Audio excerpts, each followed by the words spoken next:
পারি নিজেকে। কিভাবে নবীদের উম্মত দাবি করতে পারে? একটা পর্দা, যে পর্দা মানতে পারতেছি না, অথচ বাংলার জমিনে হাজার হাজার লক্ষ লক্ষ ফ্যামিলি আছে যারা পর্দা করতেছে। তারা আমাদের মতন মানুষ, আমরাও মানুষ, অথচ আমাদের মধ্যে পর্দা নেই। একটা ফরজ আমরা আমল করতেছি না, অথচ বলতেছি আমরা আল্লাহ পাকের বান্দা নবীদের উম্মত, অথচ আমরা ফরজ তলব করতেছি।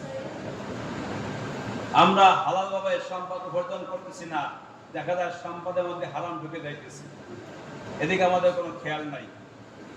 আমাদের পোশাক পরিচ্ছদ হারাম টাকায় দেখা যাচ্ছে।